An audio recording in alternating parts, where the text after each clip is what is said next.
Ei pessoal, aqui é a Thalita, bem-vindos à Casa da Coruja. Hoje a gente vai conversar um pouquinho sobre os livros que eu quero ler esse ano. Eu sei que eu tô meio atrasada, esse vídeo a maioria das pessoas fizeram lá em janeiro, mas como vocês puderam perceber, o canal deu uma pequena pausa no início do ano, mas eu não queria deixar de vir falar com vocês sobre esse projeto que eu tenho para 2023, porque é um projeto que eu tô bem empolgada e eu quero muito que ele se cumpra, que é ler mais calhamaços esse ano. Eu tenho alguns calhamaços parados aqui na estante e às vezes a gente acaba dando prioridade para livros menores, que a gente vai acabar de ler mais rápido, e eles vão ficando só esquecidos. Então, esse ano eu separei 6, que é o mínimo que eu quero ler, e eu vou mostrar eles pra vocês agora. O primeiro livro não podia ser outro que não Dom Quixote, que é o livro mais antigo da minha estante. Eu acho que eu comprei esse livro em 2010, se não me engano, então ele tá aí 13 anos parado.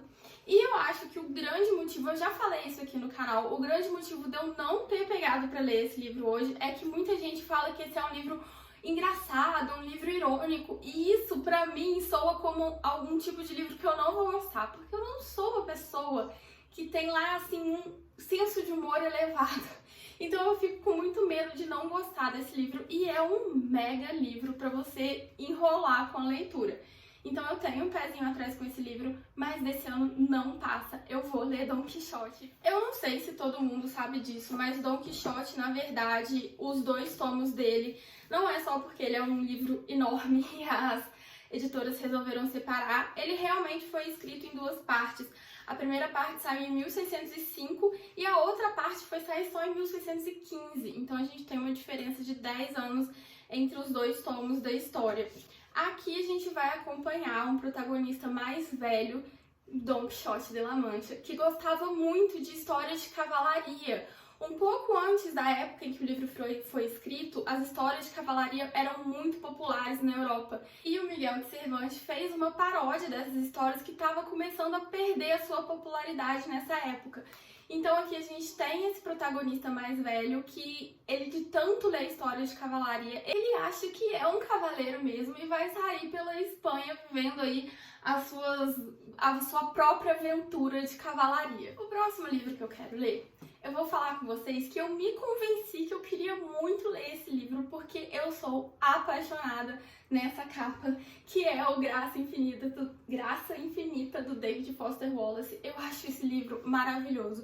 Eu tenho uma quedinha por capas brancas, eu acho capa branca muito bonita, apesar de sujar horrores, mas eu acho o livro maravilhoso. Eu adoro o corte dele todo colorido e escrito o título do livro e o nome do autor. Então eu me convenci que eu queria muito ler esse livro, mas na verdade a premissa dele realmente me chama atenção. Aqui a gente tem um mundo pós-apocalíptico, que os Estados Unidos e o Canadá não existem mais, eles foram unidos em uma grande potência, uma grande nação, e não existe mais a divisão entre esses 2 países.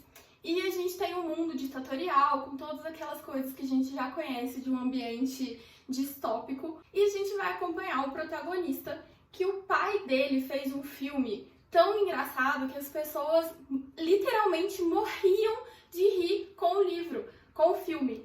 Esse livro ele tinha uma carga cômica, uma carga de entretenimento tão alto que as pessoas não resistiam e acabavam morrendo.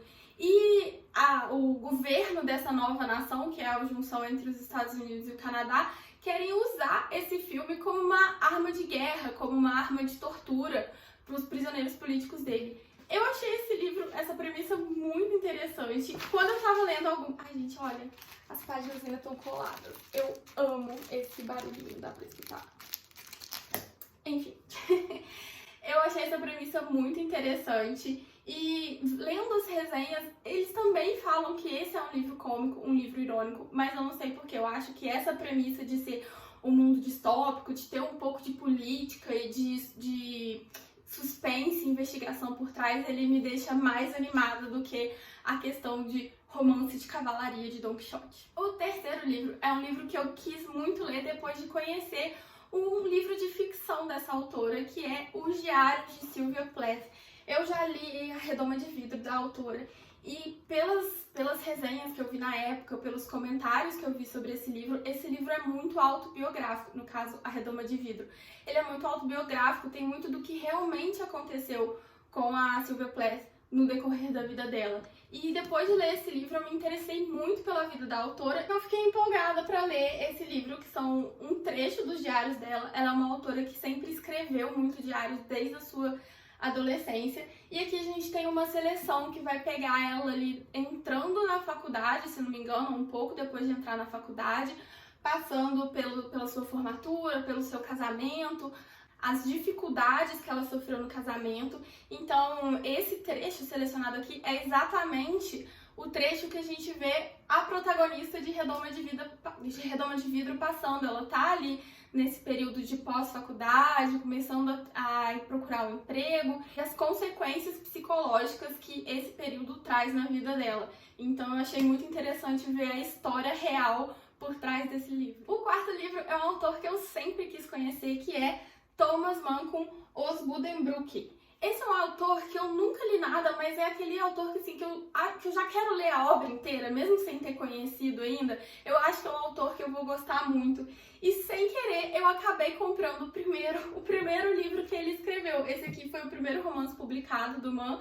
E quando eu descobri isso, eu me interessei em começar a ler a obra dele em ordem cronológica, já que coincidentemente eu tenho o primeiro livro dele aqui em mãos.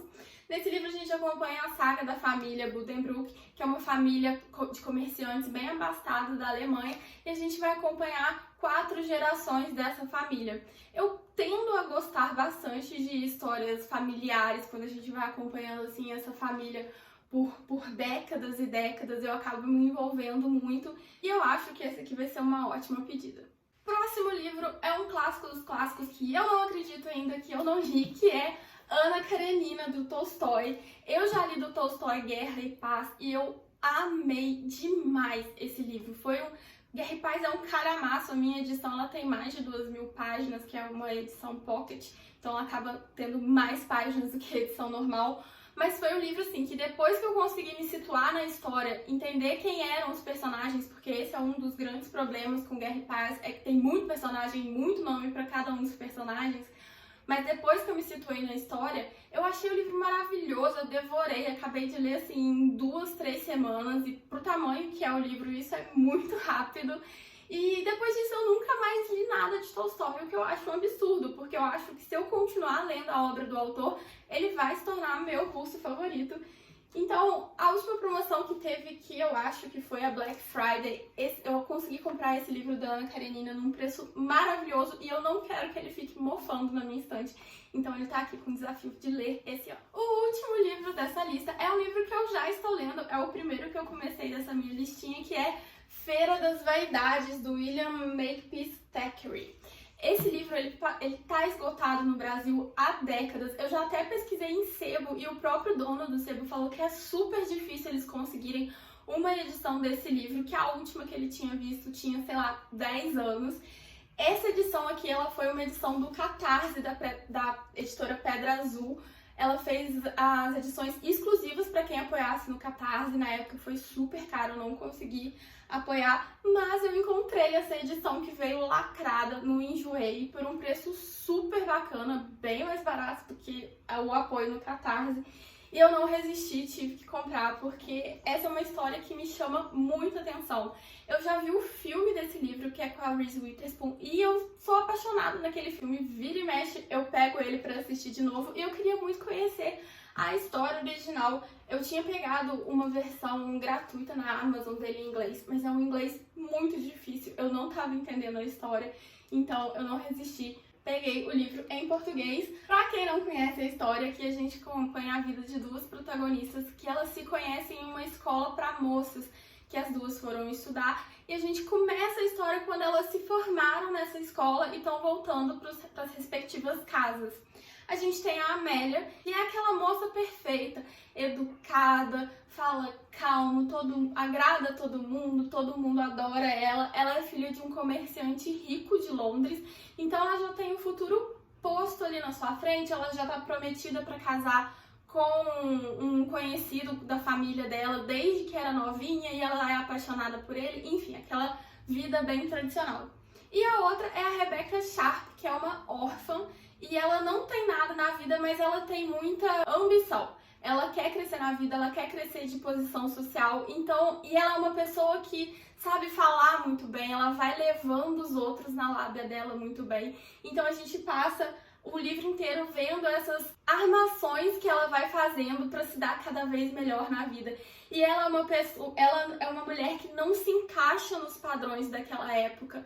Ela é uma mulher que fala o que pensa, que fala alto, que ri, que conversa com homens. Então ela não é esse estilo de delicada e do lar igual a Amélia é. E a gente vai acompanhando essas duas por toda a sua jornada de vida, a gente vai vendo como o caminho delas é completamente diferente, a posição e a personalidade de cada uma leva elas para pontos completamente diferentes, para lugares diferentes na sociedade.